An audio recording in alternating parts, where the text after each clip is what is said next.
I'll say my name is Nan Martin, and the name of this panel is Fair and Balanced, so you can expect a bloodbath. And I'm just gonna, and if we squint, the sunlight is just merciless at this moment. So going this way down the table, this is Jeff Clemmons, whose book is Atlanta's Historical Westview Cemetery. And his previous book, also nonfiction, was Riches at Southern Institution, which the Atlanta Journal called Absorbing. This is Beverly Armento. Did I get your name correct? And her book is, please forgive me, Seeing Eye Girl. There you go, yeah. Story of madness, resilience, and hope. You got it. And John Holman, who's actually my and Jeff's professor. I should have mentioned also Beverly is a professor emerita at Georgia State, and John Holman is professor at Georgia State as well. And he was the professor of both myself and Jeff here. So blame him for a lot of stuff that gets perpetrated in the name of pale letters. And his book is Luminous Mysteries. And I'll just kick it off by observing that it's interesting that we have such a breadth of genres here. So we have history, and I would almost think of yours as, how do I define it? Institutional history. Is that fair? You know, it's not about, you know, I don't know, Teddy Roosevelt or something. It's more about an institution like a cemetery or a department store. Beverly is in the field of personal memoir, as are you, and John is fiction. And so they bring a lot of different perspectives to a thing appropriately, which is about being fair and balanced. And I just want to go down the road here and ask each of you, when I saw the name of the panel, the panel, I have to admit the small hairs on the back of my neck stood up just a little bit, because fair and balanced, we live in such a contentious time that even the term fair and balanced has a weight to it. And so just, if you comment briefly, what does fair and balanced mean in your particular genre, your discipline, and maybe specifically in your book? And what does it not mean? Like, what does it not include, perhaps? So, Jeff, sorry, you shouldn't have sat next to me. Or we can start with John. I didn't put the sign here. No. Yes. Thank you. And I just want to say, John, it is very surreal to be sitting on a panel with a former professor. It is. And some of the things you taught me many years ago still resonate. So thank you very much for being an inspiration. I can say the same. That's wonderful. I'm not usually I'm nervous on panels. But, as far as fair and balanced, I think it's open to interpretation. I think what somebody may think is fair and balanced, someone else may think is not. I think it's all perspective. I certainly know in writing history that we view everything through rose-colored lenses. I mentioned this yesterday. We view our own past through rose-colored lenses. You know, we often think, I said this yesterday as well, that college was the best days of my life and I had so much fun, but when you go back and start thinking about no sleep, no money, all the stuff you had to do, maybe it wasn't so fun. So I think in writing, while I did write a book on riches, and that company, it really was a cultural temple of Atlanta. So it involved not just the department store, but the entire city of Atlanta, and civil rights movement and all of that. So it incorporated history basically from horse and buggy to the internet. It was a fascinating way to boil down and look at life. Fair and balanced, I tried to be very fair and balanced in my writing. I like to say it's very Wikipedian. I don't really want to provide a point of view. I'd like the reader to choose that. I just try to tell the story as best I can. But that being said, a writer's voice is always in there. So that's a long rounded answer to say. It differs. So part of the answer I heard is just you make such a conscientious effort simply to be honest.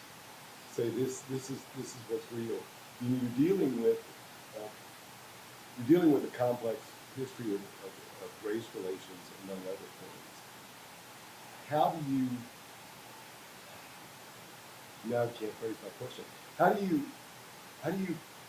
write in such a way that you don't simply impose, how do you resist the effort to impose 21st century value judgments on something that might be going back to the 1800s? Or is that a challenge for you? I don't know if it was it wasn't, it wasn't. Okay. I think history's complicated and messy. and I don't think everything is black or white. I think things are very much in the gray. And I think that the more you discover history, the more you'll start seeing these weird caveats. And so you think it's this way, and then there's something. I was mentioning yesterday the civil rights movement at Richard, when the blacks, Atlantans and students were protesting, and they did it very well. There was also a contingency of wealthy blacks who had hired riches to deliver furniture to them in unmarked trucks, so that they didn't have to have the perception of supporting Richard, but not supporting the movement. So I tried to tell all those stories. I was very fortunate to good friend Lonnie King and get his perspective as well. So I don't want to talk all the time, but it's challenging. But I tried very consciously not to have an objective. And I read a lot of books on MLK, and you do see their agendas in a lot of these books, and I tried very hard not to do that. And also very hard to write history that states she went to prize-winning novels, got it wrong. Yeah. So that's nervous. Maybe that's the best history well. to write, though. Yeah, exactly. So Beverly, tell us from the point of view of a memoir, what is fair and balanced mean to you, and maybe what is it not? Well, I think, Jeff's use of the word interpretation is really important in memoir. And when you think of memoir and you think about your recollection of the past, it's easy to say, well, my view is the right view and the only view. But one of the things I thought about early on, I didn't call it fair and balanced, but the question for me was, how am I going to portray the key people in this story? And the very key people were my mother and me. And it took me a while, but I think I went into this venture with this attitude, and that is, this is not going to be a Mama Dearest book. I'm not going to bash her, and I do not want people to feel sorry for the narrator. So I had those kind of they become your guidelines. I had those guidelines in mind, and I tried to find a tone of voice and the right language and the right content. What do you put in? What do you not put in? And I tried to remember at all times that these characters are all complex, multidimensional people with histories. And their histories and their current issues, in part, are explanatory for their behavior. And, I tried to remember all of that and weave in, especially on the portrayal of my mother, who, it appears, no one really knows because she didn't really want to see a doctor, but it appears she had a psychological break when I was about 5. And she was a complicated character to begin with. She was blind. Her father died. Her beloved father died when she was 11 or 12. All that makes a difference in the way people see the world and the way they behave. So I tried to view her, and of course my maturity has something to do with the view that I took on my life. My sister, who's equally mature, almost, will say to me, "How come you treated Mama so nicely?" Well, she's not exactly treated nicely, but I think she was treated through that lens that I tried to achieve. I tried to understand her a little bit better. And I also, I don't want people to say to me, "Oh, I felt so sorry for you." Well, people may feel that, but that should not be the dominant feeling that they have about. I want them to see strong Beverly coming through this story. So I kept that in mind the whole time that I wrote. But I think so many times when we write narratives of our own lives, we portray ourselves as a victim or, you know, a hero. Not that my life has been that, but nevertheless, we do that. Yeah. Were there any, like Jeff mentioned, sort of these other cross currents, something that was surprising in people's behavior? Did you discover anything about your mother that was not what you would have expected and maybe did serve to humanize her and surprise you as well? I did, actually. You know, you think you know everything about your life, but I was far from that. Mm-hmm. One of the important things that I learned about her that I had never seen before was the way, you know, she had two of the earliest corneal transplants in the country. In 1950, this was new. And because she had that surgery, she could now see after being blind most of her life, having 4 kids, raising the kids, making our clothing, making slip covers and drapes. You know, it became a big human interest story. So there was a lot of press, big pieces in Woman's Own Companion. We were on This Is Your Life. So there was this big moment of like fame. And, but actually prior to that moment, the famous artist school had discovered her. Right after she had the surgery, she was sort of discovered because my stepfather brought in her portfolio of drawings. It's amazing what this woman drew when she was almost blind. I mean, it's amazing. So, you know, looking at that again through my maturity, I thought, this woman's really good. I could see why she was discovered. Some of the biggest commercial artists of the time said, this woman is going to be the next great commercial artist in the country. Well, that's big. And of course, she believed all of that. And they wanted us to move to Connecticut to be close to them, and they'd get the stepfather a job. I mean, all this is like pulling her up and making her confident and giving her power. Then, like after This Is Your Life, you know, we were all, meanwhile, we're on This Is Your Life, we're living in housing projects. The time of This Is Your Life, we were in one great big room, about as big as this. 6 of us living in this room, no toilet in the room, big sinks, toilet out in the hall. So all those contrasts are humorous, actually, but they weren't humorous at the time.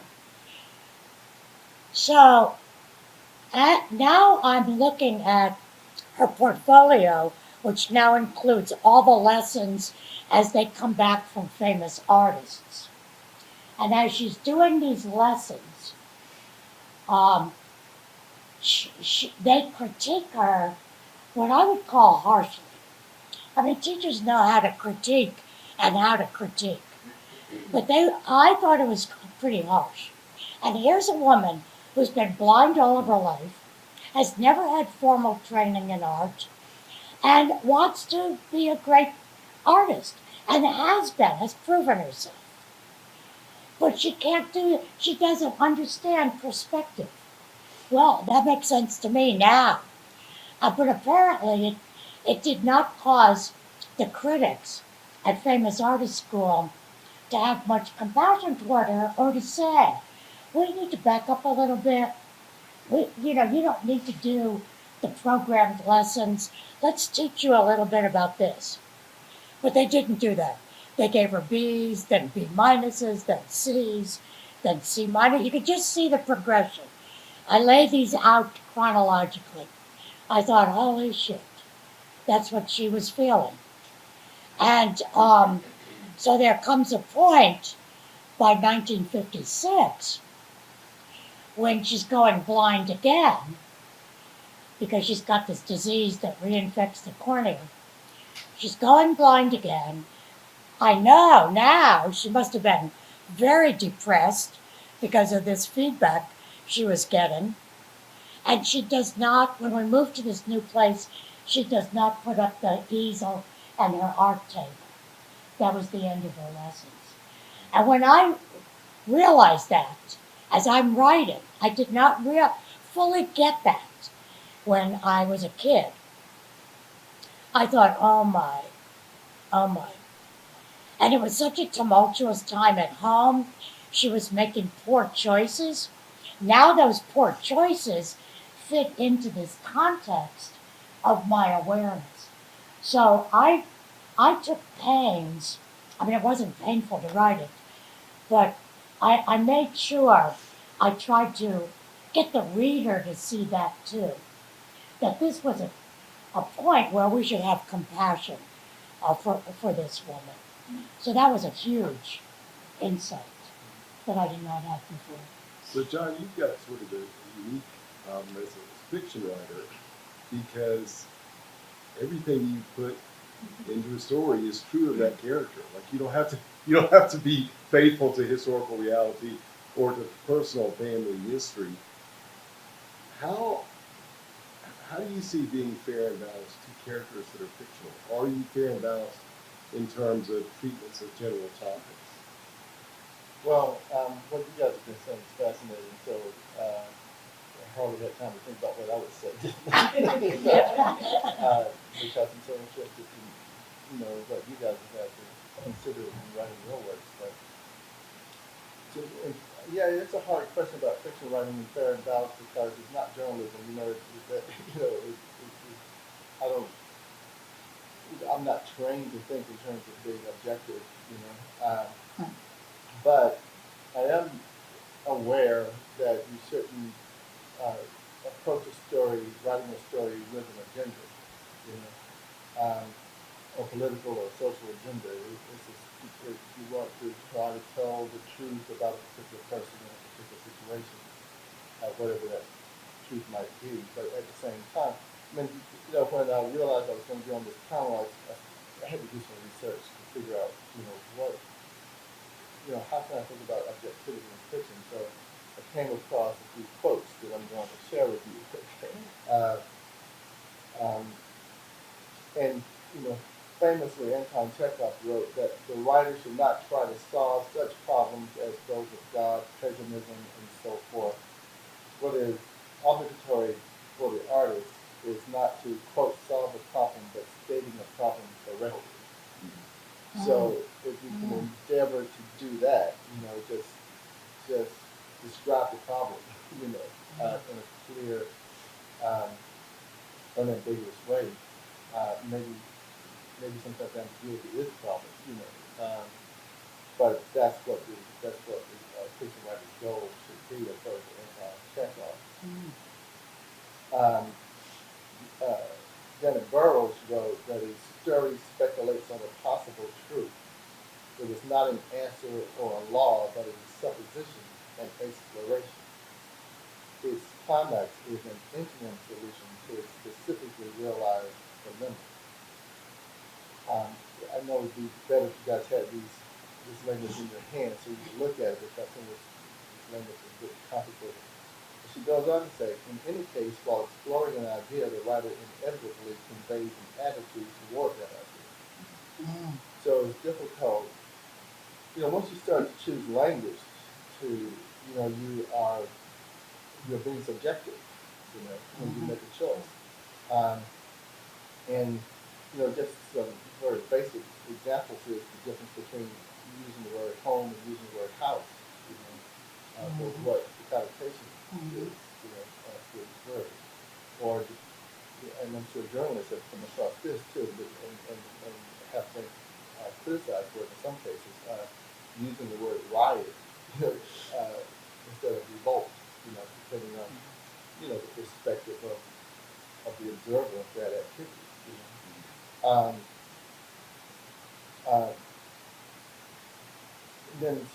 I got several quotes here, but one more I'll share with you is from John Gardner from the Art of Fiction. He says, writers cannot suppress the mental constructs through which they appear. So, you can try to be fair and balanced, and I think that's an admirable, goal. But the fact is that as a writer, you are, subjective being, and you're going to put forth your own worldview. But I try to, make sure, I mean, some basic things like if you're writing fiction, don't make your villains entirely villainous. You know, realize that they are, try to, full human beings and may act in a villainous way, but they also probably love their mother, and their children, and the hero should have flaws. You want to, so fair and balanced in that are words you can use for that kind of activity, right?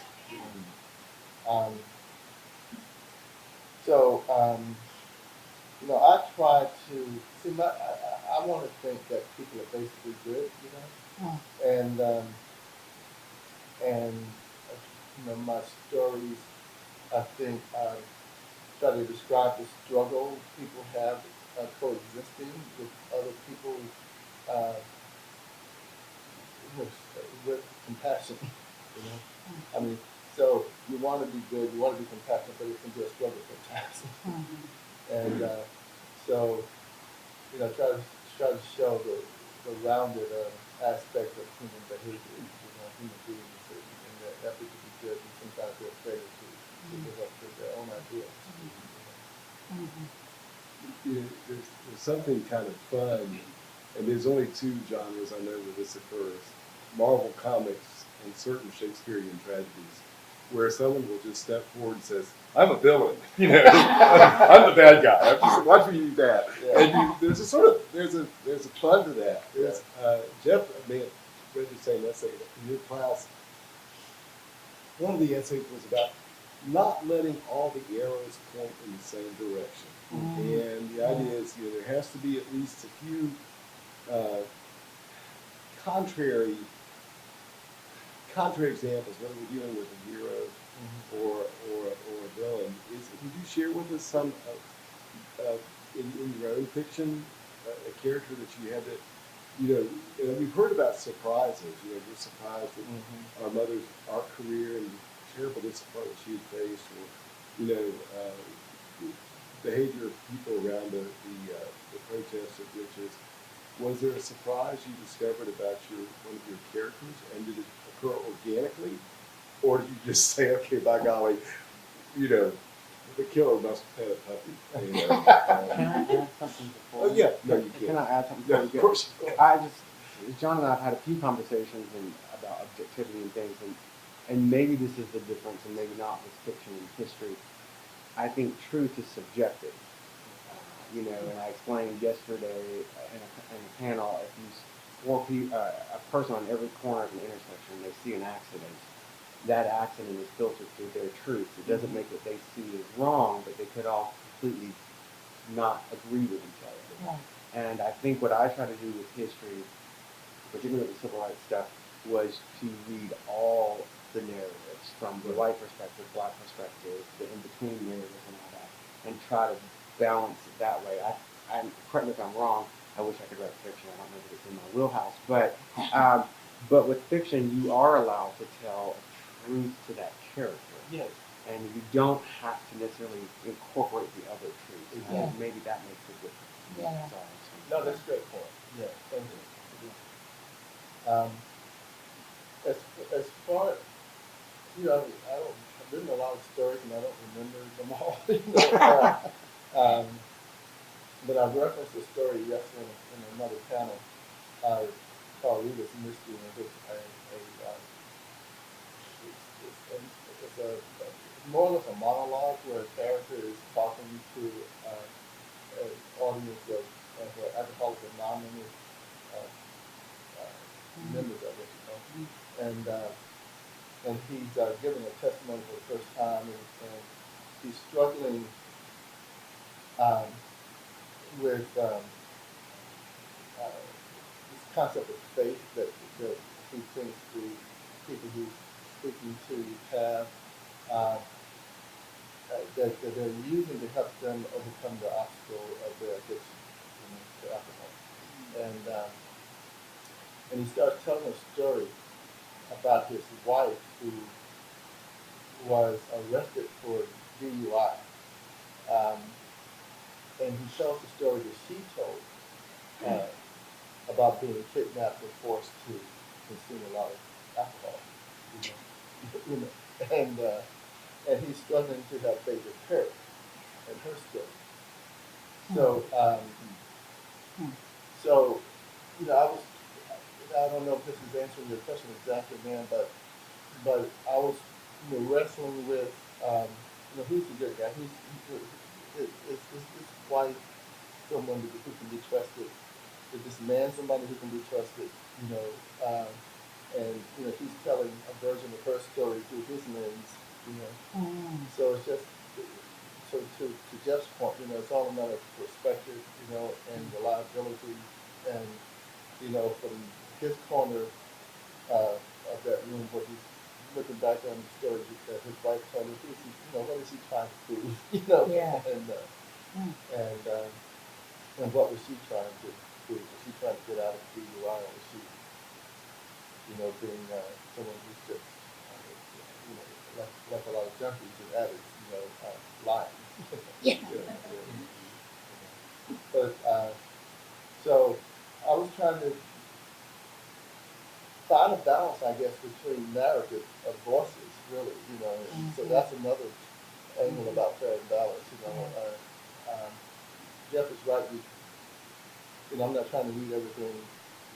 You know, I'm not trying to come at it from all sides. You know, but I wanted to.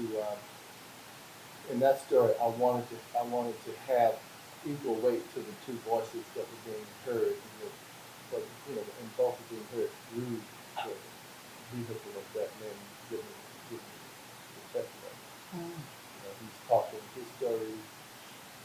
He's talking her story, which is supposed to be his story, right? You know. Yeah. So I don't know if that helped at all. I think that's a real interesting and potentially very helpful approach. I'll just commend to the writers in our audience, because you know, so when you're writing a story or writing anything that deals with people, anything short of a technical manual, to realize that in a fiction story, there are people who have their own fictions. And every character there has a story. And when you're writing a memoir, everybody in that story, you know, however difficult they are to deal with as people, they also have a memoir, which may be unwritten. And every person in the history is also a historian and has a historical perspective. And there's sort of this infinite regress, but if you can think of it from that term, that might give you a you know, and you're right. You can't possibly divorce yourself from your subjectivity, but at least it could give you a stronger perspective from which to look. And so this time I'm going to come towards me. A pet peeve I have in fiction, which is primarily what I read, and I assume John would share the same thing, and maybe all of you, is a story which has a pure political agenda, and then it ends with a speech where, you know, where the person just tells us, okay, here's what I think. And it's like, okay, that's fine. Just, why didn't you just write the speech? You just saved me everything else. I could have done without soap opera. Is there, and so in your own genre or another genre, is there a writer that you know, let's just call out names, an example of somebody you think really is Q, or was very successful at, you know, having some arrows point the wrong way. Another writer other than yourself who either succeeded beautifully and unexpectedly, or a writer who I find one of the nice things of a writer, even bad writing is instructive. Maybe it's the most instructive. So, John, we'll start with you this time. You're asking if another writer, and we're just going to be terrible. No one at this table, of course. But, but another writer who in any genre, who either succeeded beautifully at revealing a perspective other than his own, or her own, not necessarily the villain or the hero, but just this opened up world. And then, and it would be lovely if you each had some example from your own genre, or a writer, it's like they just showed their hand. It's like, okay, I don't trust you anymore because I can so clearly see what your agenda is. Um, I'm So thinking of everybody's writers tying their nails yeah, I mean, I think a lot of fiction writers that I like, I can see what their agenda is, but it's so well disguised, it's so Right. you know, Or maybe someone who gets away with it. Who's Yeah. someone who Yeah. it's like, okay, I see your agenda, but you know what? You do it so well Yeah. that I'm still with you. Mm. I can't think of the name of that story. It's by Edward P. Jones. Um, it's set in like the 30s in Mississippi, and it's maybe called the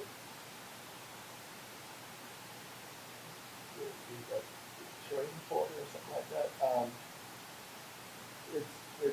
And I don't know if you read Edward P. Jones, but he's got a fascinating. He uses an omniscient voice, and in such a way that you'll be involved in a scene in the present, but he'll have a way of sort of stepping out of that present and not forecasting, telling you the future because beyond that present moment. Okay, so this story for which I don't know the name is And the author again? Edward P. Jones. That's it. And it's about a lot of things, but it's about two young men one man brings a friend with him back to Mississippi for a family reunion in the 30s, and they're African American characters. And he brings with him a friend. And this friend falls for this, lovely young woman who meets out there, and I think that young woman might be a cousin or something of the man who brought him with him. Both of these guys work as Pullman porters on the trains, and so the story is a love story, for the most part. But then there's this moment when after he's been, after some courtship, the two lovers marry, and they're going to leave this town in Mississippi and get on the train and go to Washington, D.C., where the young man lives and, works from. And on the train, it has segregated cars. He's at work on the train, and she's there, sitting, and the train, the narrative sort of starts leaving her perspective and sort of roaming around the perspective of all the different people in that car. And at one point, during the night, everybody's asleep, and the narrative goes into the dreams of people, and those dreams, sometimes one of them is like it's like an inherited trauma dream, where this character is talking in her sleep and saying, don't hit me, master, or something like that. And this is decades, almost 100 years beyond slavery. And but it's just she's gone back in time. And so that's kind of an agenda there, to show, like I said, the inherited trauma, that people in the segregated train car are experiencing. All the while still experiencing, the indignities of Jim Crow, so I think he does it well, because that's a kind of egalitarian in the way that he can roam around the heads of all these characters, but at the same time he's making a point, about the psychological condition of people in the train, based on his idea, his thought of it, what that is. Trauma never leaves. Right, yeah. Jeff talked about just the importance of just being honest, just getting the facts straight. And I think you can lose this game by one card too many or one card too few. If you're not honest with the reality of the situation, even if it includes such a dream, you've also erred. Maybe you could also err by trying too hard to mask your personal subjective view. Yeah. Beverly, what are your thoughts? Do you have something in the field of memoir where you thought, and there's a lot of memoir out there, where someone overstepped and or managed it perfectly? Either one. I've got some good examples, I think. I mean, some of my favorite memoirs are, and maybe yours too, Glass Castle by Jeanette Walls, Educated, Tara, what's her name, Westover, and Sue William Silverman's first book, I Remember Tara, or Father Because I Remember You. And they all deal with kind of abusive, the same kind of storyline, abusive childhoods, difficult childhoods, problems with the parents. I think they all treated that issue fairly well.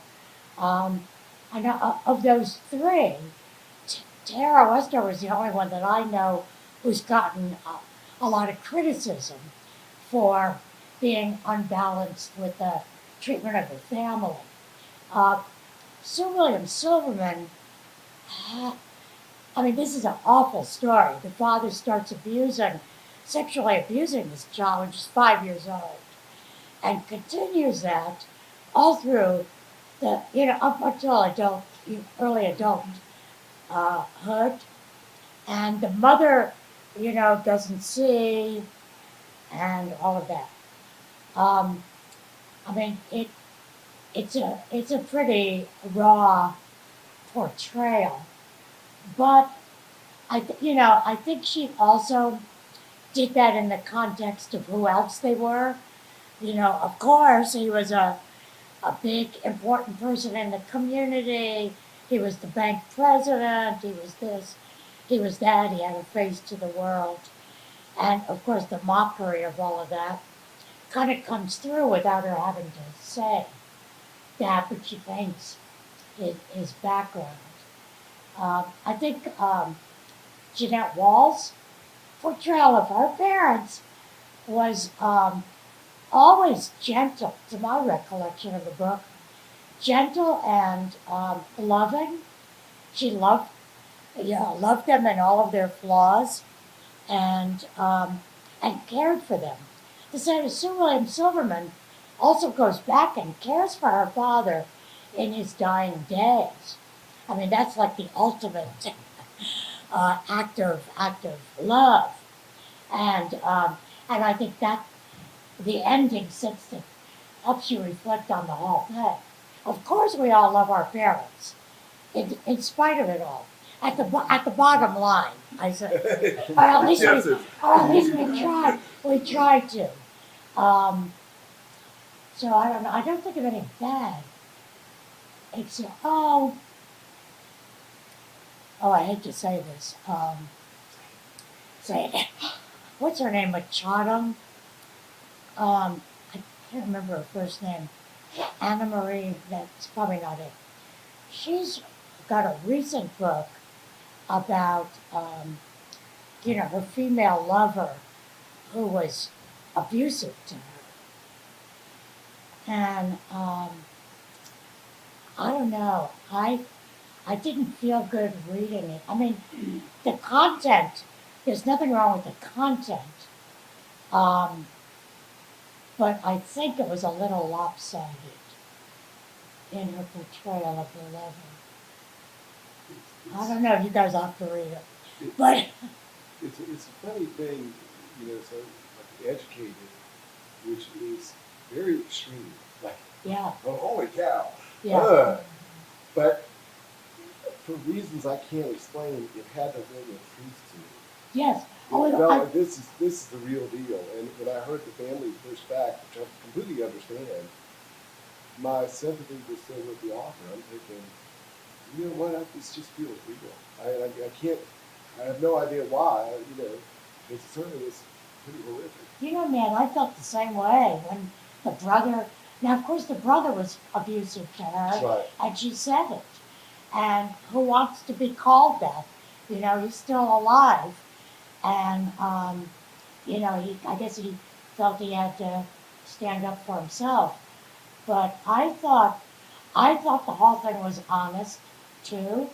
I never had mistrust Yeah. for the author.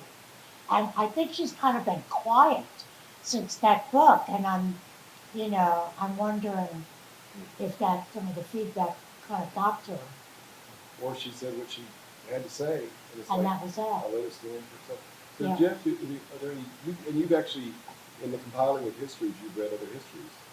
Are there, you know, and uniquely, history has to sort of stand the test of time. You know, there's certain things like, okay, that shows a real agenda at a time that's very limited.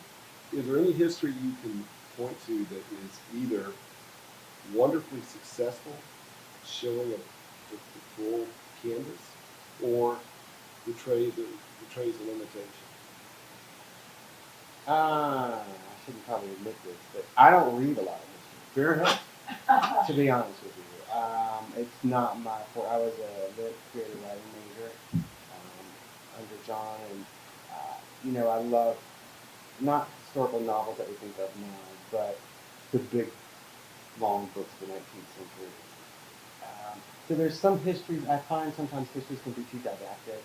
Right. I think they can be a little too much in the weeds. I think you do get a lot of the author's narrative point. I spend more time in newspapers and research like that, and we really do see a slanted view. But maybe an intersection between the two is I'm a big, huge Russian lit person. I love Russian literature, which makes me an oddball, because most people hate it. I like Tolstoy. I tell people to start with her, you know. I'm not Tolstoy, but the intersection of maybe fiction and history is Tolstoy's masterpiece, War and Peace. And you know, for me, that book was incredibly well written. I enjoyed it until the last 30 pages, and then I flung it against the wall, and I was so pissed off that he cheated the reader, because it's really 3 books in one. It's a fiction, a treatise on war, and so that to me ended. That it took me a long time to get past that with Tolstoy again. So that was a writer that to me missed the mark. If he'd cleaved off the last couple of pages, it would have been a better book. That's fascinating. I will confess, those Russian novelists, it's just, my life was too short. I'm going to be on this planet maybe another 20 years. I can't spend time on this. So what happens, just, you can plug your ears. Spoiler alert, what happened in the last 30 pages that made you feel betrayed? He absolutely just jumps genre types. I mean, it's a story, it's a novelization for the first million pages, it seems like. And look, this is I read Proust, all of In Search of Lost Time, which was painful and wonderful at the same time. I mean, and that's a whole other story. But he literally, you see the Napoleonic Wars in Russia and all of this, and it's fantastic. And then he almost stops the story, and it's been so long since I read it now. There's a dream sequence, I think, at the end, and he literally tacks on a 30-page sort of treatise on war, and you're like, I don't need all this bullshit. You've already, that's where I'm like, don't tell me what your thoughts, let me draw my own. What you done? You know, I was thinking of a different, I was thinking about film, and you know, it's not good ever to point out things you want to criticize, you know, but I remember feeling disappointed in the Do the Right Thing. The Spike Lee movie was wonderful all the way up to the end where the character faces the camera and shouts, "Wake up!" You know.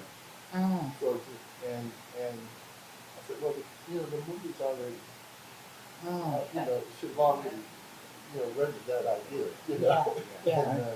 Yeah. And so, you know, what you said about the last 30 pages of the War and Peace reminds me of that last scene in that movie where their author turns to the camera You know, or the filmmaker trying to set the camera, the character who was played by the filmmaker trying to set the camera, and you know, shot to Virginia. Wow. I will. Wow. I don't want to interrupt. I will add who I think is a brilliant fiction writer, and some of y'all may not agree, and I love classics, but Dickens, I think is a very pointed, very political agenda with his novels. But I think he does it masterfully the But way he he tells it. immerses you in the characters. Yeah, yes, I think you can get away with a lot if you have a sense of humor. You know, there's always, there's always an overtone of gentle mockery. We're all a bunch of knuckleheads. But you're right, there's pretty clearly an agenda. A movie that drives me crazy for the same reason as you guys, is a Charlie Chaplin movie called The Great Dictator. And it's just brilliant. I mean, he plays Hitler, I think he's called Finkel or something. And then, at the end, Lord love him, he gives a speech. Let's all live together. It's like, oh, okay, that was understood. I got it before then. Yeah. I'm sometimes called in to judge writing contests. And so everybody take a note, because if you haven't won before, it was rank favoritism and I cheated you out of something you deserved. But there's two kinds of stories, and if I see them, I can smell it. I'll stop reading. One is where there's a clear political agenda. Even if I agree with it, I'm going to show you my liberal bona fides, or I'm going to show you my conservative bona fides. And it's like, I don't trust you anymore. Maybe we can have a beer together, but I don't want to read the story. Or another, and it's harsh. And the other kind of story is, and then I'm going to tell you stories that I like. I don't like stories where I can see this is who the writer would like to be. Okay, and I can just smell it. It's like, okay, yeah, and I'll go to the end. It's like, okay, got it. The stories I like is there's not necessarily a political statement, and this is going to reveal my own biases. But there's a character who I peg. That it's presented to me and based on their socioeconomic class, their level of education, whatever. I just sort of got it, and it's based on my own stereotypes, so forgive me. But then the character does something that is nothing to do with politics, but something that gratifyingly and believably surprises me. The character that I was sort of rooting for, and this is the other kind of story I like, is a character where, especially a character that I'm rooting for this character. I'm invested in them. And then at the end, and I've been tricked into identifying with them. And then at the end, I see something shocking and unworthy. And you're nodding your head. And it's like, ugh, because I've been implicated in that. Those are the kind of stories that I like. How you do that, that's up to you. I had another brilliant question in my head, and it just went straight out of my head. Does anybody have a quick comment while I try to recollect my? We've got about 8 minutes left, give or take 8 minutes left. So think of your next brilliant statement. Oh Lord, what was I going to ask? Is there something? And maybe I'll start with Beverly this time. Especially in memoir, you're writing about someone, and this is typical of a sort of memoir. You're writing about focus on a particular person, for a parent likely who is very challenging to deal with. Is there, and for your other genres too, gentlemen, is there a frame of mind in which you should not attempt it? Does that make sense? Like, if you had written this memoir, maybe you did write about it when you were 12 years old and 15 years old. Did you have to get to a certain mental space before you can write about something like that clearly? How do you get there? Oh, I think you clearly have to. That's one reason why I worry about very young people writing about trauma. Because if I had written this story when I first left home at 24 or at 40 or even at 60, it would be a very different story. But I'm a lot older than all that, and I think, if maturity brings anything, there ought to be a grain of wisdom there, and perspective, and soberness, where you can see yourself in a different light, as well as the situation, and clearly your mother, too. Um, so it's not that I'm glad I waited this long, but I'm glad I had a perspective that I like, that I can live with. I don't, and nobody's asked me to apologize for any of it. Nobody in the family, my siblings, nobody. Um, I own this view. I'm proud of it, and I think I got it honestly. And there would have been a lot more anger in the earlier me's who would have written the story. So Jeff, I'm going to ask you a slightly different question, but you can answer any question you want. It's like, I don't want to answer that question. What did your perspective on Westview Cemetery or on Witches change in the course of your writing, or ask a question of your own? No, I mean, that's what, well, first of all, I never wanted to write a book on witches. I mean, I was asked by the publisher to do it. I tried not to do it, do something else. They asked me to do it. I said, okay. And then I said, what the hell am I going to write about? They sold clothes. And then I started doing the research and realized it was really the cultural symbol of Atlanta. Right. Good, bad, worse, or off. Yeah. It threw me into worlds which I love. This is going to sound sappy, but I'm a voracious reader.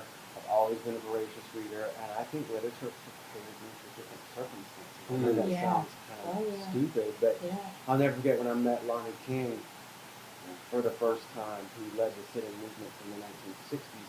His wife was down. I had to meet him in his house down in Ben Hill. And when I drove up, he had said, hey, come to the back door.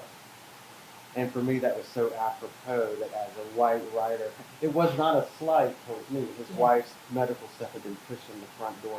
But it wasn't lost on me that I was interviewing this man who had seen so much, and how ironically those sort of tables had been flipped. I've had a lot of sort of, I hate to say bad news, that sounds corny too, but there are a lot of little things like that that happen to you. I had to deal with Judaism.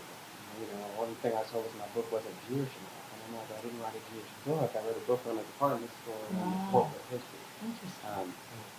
So I think I'm meandering all over the place, but they did change my perspective. Like I said, I went from thinking they sold clothes to, holy crap, Witches was a huge deal. I mean, they made writers in the South, and Carol Simmons and the rest of them. So, Wow. So John, is there a frame of mind that do you ever find yourself becoming so invested in the character that you're being unfair to the others, or is there a character that you wrote that surprised you? Trait they have. I don't know if I can answer that question, but I understood.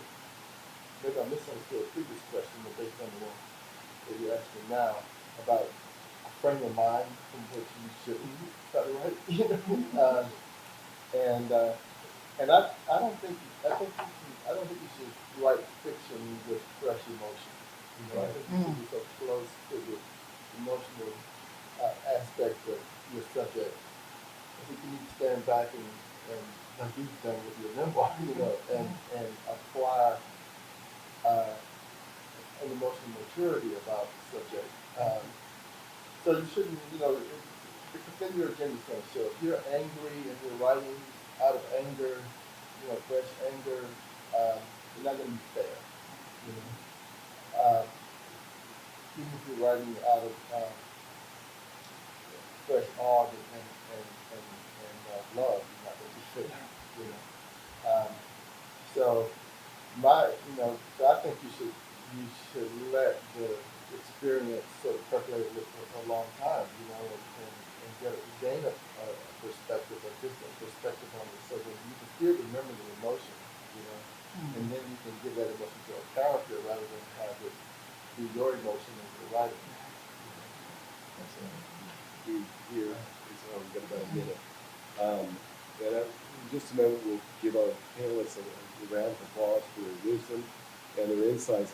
And so maybe, we hear about writing as something of self-expression, but maybe that's overrated. Maybe the thing is this expression of whatever this piece of writing is. It's not about myself as much as we're told to believe. I'm sorry. Good, no. I always like to say writing, it's all those things, but it's also Dorothy Parker, a huge fan, and she says the art of writing, let it find the ass in the chair. I think there's that. Yeah. And I'm also like her too, as she said, I like having written.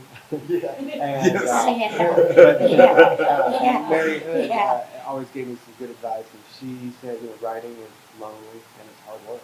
Yes. Yeah. It's Yes. true for Yeah. fiction, nonfiction, the rest of it. And maybe that's another red flag. If you find our time is up, that's the last thought.